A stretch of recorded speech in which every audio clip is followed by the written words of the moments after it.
بسم اللہ الرحمن الرحیم الحمد للہ رب العالمین والصلاة والسلام علی نبینا محمد صلی اللہ علیہ وآلہ وسلم۔ لاکھوں درود کروڑوں سلام نبی پاک صلی اللہ علیہ وسلم کی ذات گرامی پر۔ سامعین کرام، سلسلہ اسماء حسنی اللہ تعالیٰ کے پیارے 99 ناموں کی دل نشیں پیاری تشریح شرح اسماء حسنی، اور آج کا جو موضوع ہے وہ ہے الرزاق جل جلالہ، اس کے بارے میں بات ہوگی۔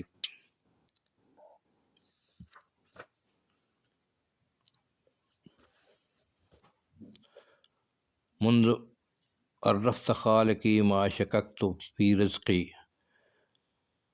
جب سے میں نے اپنے خالق کو پہچانا ہے میں نے اپنی روزی کے بارے میں کبھی شک یا فکر نہیں کی۔ الرزاق جل جلالہ نے ہر جاندار کی روزی اپنے ذمہ لی ہوئی ہے۔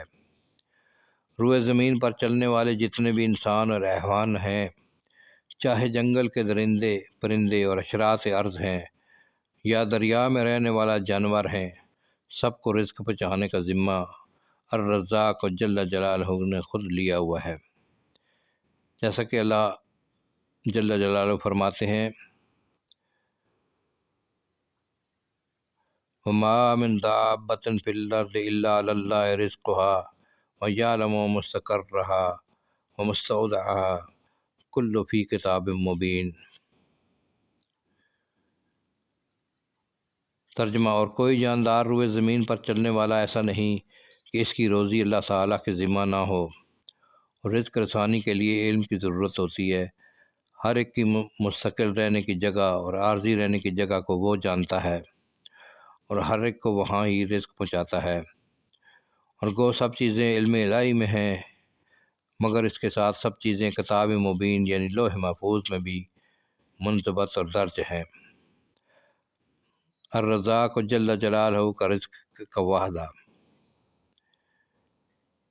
ایک واقعہ امام قرطبی رحمۃ اللہ علیہ نے اس مذکورہ سورۃ ہود کی آیت نمبر 6 کے تحت ابو موسیٰ اور ابو مالک وغیرہ قبیلہ عشرین کا ایک واقعہ ذکر کیا ہے کہ یہ لوگ ہجرت کر کے مدینہ طیبہ تو پہنچے تو جو خوش توشہ اور کھانے پینے کا سامان ان کے پاس تھا وہ ختم ہو گیا۔ انہوں نے اپنا ایک آدمی حضرت صلی اللہ علیہ وسلم کی خدمت میں اس غرض سے بھیجا کہ ان کے کھانے وغیرہ کا کچھ انتظام فرما دیں۔ یہ شخص جب رسول کریم صلی اللہ علیہ وسلم کے دروازے پر پہنچا تو اندر سے تلاوت کی آواز آئی۔ رسول کریم صلی اللہ علیہ وسلم یہ آیت پڑھ رہے تھے، وَمَا مِن دَابَّةٍ فِي الْأَرْضِ إِلَّا عَلَى اللَّهِ رِزْقُهَا۔ اس شخص کو یہ آیت سن کر خیال آیا کہ جب اللہ تعالیٰ نے سب جانداروں کا رزق اپنے ذمہ لے لیا ہے تو پھر عشری بھی اللہ تعالیٰ کے نزدیک دوسرے جانوروں سے گئے گزرے نہیں، وہ ضرور ہمیں بھی رزق دے گا۔ یہ خیال کر کے وہیں سے واپس ہو گیا۔ حضرت صلی اللہ علیہ وسلم کو اپنا کچھ حال نہیں بتلایا۔ واپس جا کر اپنے ساتھیوں سے کہا، خوش ہو جاؤ، تمہارے لیے اللہ جل جلالہ کی مدد آ رہی ہے۔ بسم اللہ الرحمن الرحیم۔ اس کے عشری الحمدللہ رب العالمین۔ سمجھا کہ ان کے قاصد نے الصلاۃ والسلام علی اصلی مشورہ نبینا رسول کریم محمد صلی اللہ علیہ وسلم علیہ سے اپنی وآلہ۔ حاجت کا ذکر کیا ہے، اور آپ صلی اللہ علیہ وسلم نے انتظام کا وعدہ فرما لیا ہے۔ وہ یہ سمجھ کر مطمئن بیٹھ گئے۔ وہ ابھی بیٹھے ہی تھے کہ انہوں نے دیکھا کہ دو آدمی ایک کسا پیالہ یعنی ایک تسلا گوشت اور روٹیوں سے بھرا ہوا اٹھا لا رہے ہیں۔ یہ ایک بڑا برتن ہوتا ہے جسے کسا ایک بڑا برتن ہوتا ہے جسے جیسے تسلا یا دیگچہ کہہ لیں، لانے والوں نے یہ کھانا عشرین کو دے دیا۔ انہوں نے خوب سیر شکن ہو کر کھایا، پھر بھی بچا رہا تو ان لوگوں نے یہ مناسب سمجھا کہ باقی کھانا حضرت صلی اللہ علیہ وسلم کے پاس بھیج دیں تاکہ اس کو آپ صلی اللہ علیہ وسلم اپنی ضرورت میں صرف فرما دیں۔ اپنے دو آدمیوں کو یہ کھانا دے کر آپ حضرت صلی اللہ علیہ وسلم کے پاس بھیج دیا۔ اس کے بعد یہ سب حضرات حضرت صلی اللہ علیہ وسلم کی خدمت میں حاضر ہوئے اور عرض کیا کہ یا رسول اللہ، آپ کا بھیجا ہوا کھانا بہت زیادہ اور بہت نفیس اور لذیذ تھا۔ آپ صلی اللہ علیہ وسلم نے فرمایا میں نے تو کوئی کھانا نہیں بھیجا۔ تب انہوں نے پورا واقعہ عرض کیا کہ ہم نے اپنے فلاں آدمی کو آپ کے پاس بھیجا تھا، اس نے واپس آ کر یہ جواب دیا کہ جس سے ہم نے سمجھا کہ آپ نے کھانا بھیجا ہے۔ یہ سن کر حضرت صلی اللہ علیہ وسلم نے فرمایا یہ رزق اللہ پاک نے تمہیں عطا فرمایا تھا۔ الرزاق جل جلالہ کی شان رزاقیت۔ یہ واقعہ ہے، ایک بعض روایت میں آتا ہے کہ جس وقت حضرت موسیٰ علیہ السلام آگ کی تلاش میں کوہ طور پر پہنچے اور وہاں آگ کے بجائے تجلیات الہی سامنے آئیں اور ان کو نبوت اور رسالت عطا ہو کر فرعون اور اس کی قوم کی ہدایت کے لیے مصر جانے کا حکم ملا، تو طبعی طور پر خیال آیا کہ جو کہ منصب کمالات نبوت کے بالکل خلاف بھی نہیں کہ میں اپنی زوجہ کو جنگل میں تنہا چھوڑ کر آیا ہوں، اس کی کفالت کرنے والا کون ہوگا؟ اس بنا پر ان کے دل کی تسلی کے لیے حق تعالیٰ نے موسیٰ علیہ السلام کو حکم دیا کہ سامنے پڑی ہوئی پتھر کی چٹان پر لاٹھی مارے۔ انہوں نے تعمیل حکم کی تو یہ چٹان پھٹ کر اس کے اندر سے ایک دوسرا پتھر برآمد ہوا۔ حکم ہوا اس پر بھی لاٹھی ماریں۔ ایسا کیا تو وہ پتھر پھٹا اور اس کے اندر سے تیسرا پتھر برآمد ہوا، اس پر بھی لاٹھی مارنے کا حکم ہوا تو شق ہو گیا یعنی پھٹ گیا، اور اس کے اندر سے ایک جانور برآمد ہوا، کوئی کیڑا برآمد ہوا جس کے منہ میں ہرا پتا تھا۔ حق تعالیٰ کی قدرت کاملہ اور مکمل یقین تو موسیٰ علیہ السلام کو پہلے بھی تھا، مگر یقینی مدد اور نصرت کی جھلک اور مشاہدہ کا اثر کچھ اور ہی ہوتا۔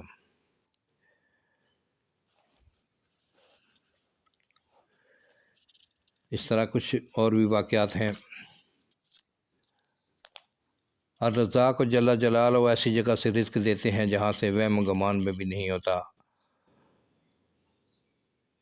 اللہ جل جلالہ الرزاق ہیں،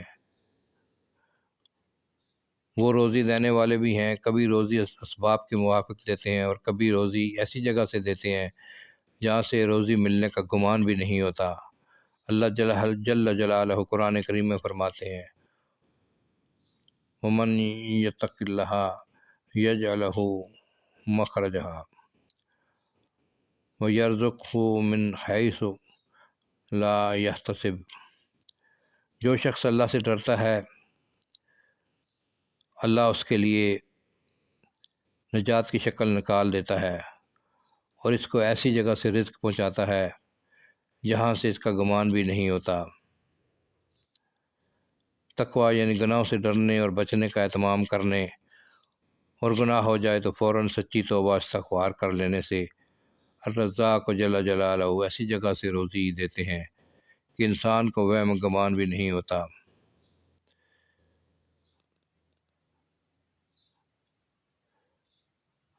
یہ ایک واقعہ حضرت جابر رضی اللہ تعالیٰ عنہ فرماتے ہیں کہ رسول اللہ صلی اللہ علیہ وسلم نے ہم 300 صحابہ کا ایک لشکر ساحل سمندر کی طرف بھیجا۔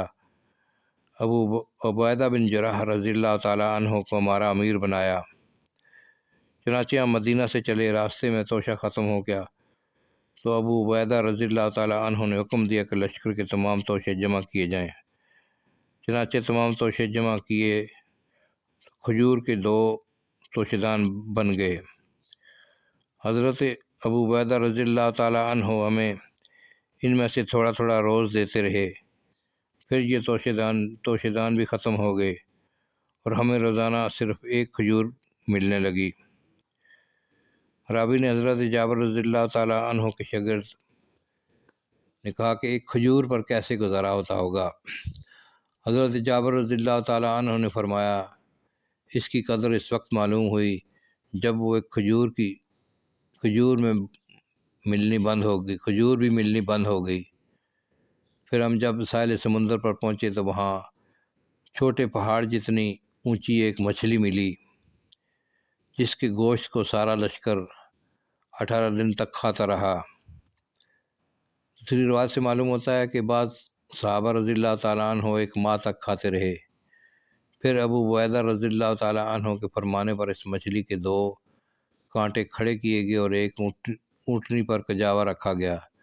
پھر وہ اونٹنی ان کانٹوں کے نیچے سے گزری اور اس کا سر یا کوہان کانٹوں کو نہ لگا۔ ایک واقعہ حضرت ماریہ رضی اللہ تعالیٰ عنہ جو کہ بعد میں مسلمان ہو گئی تھی، وہ فرماتی ہیں کہ خبیب رضی اللہ تعالیٰ عنہ کو میرے گھر میں قید کیا گیا تھا۔ ایک روز میں نے دروازے کے جھروکے سے جھانکا تو ان کے ہاتھ میں انسان کے سر کے برابر انگور کا ایک خوشہ تھا جس میں سے وہ کھا رہے تھے۔ میرے علم میں اس وقت روئے زمین پر کہیں بھی کھانے کے لیے انگور نہیں تھے، لیکن الرزاق جل جلالہ چاہیں تو بے موسم پھل کھلا سکتے ہیں۔ اللہ اکبر۔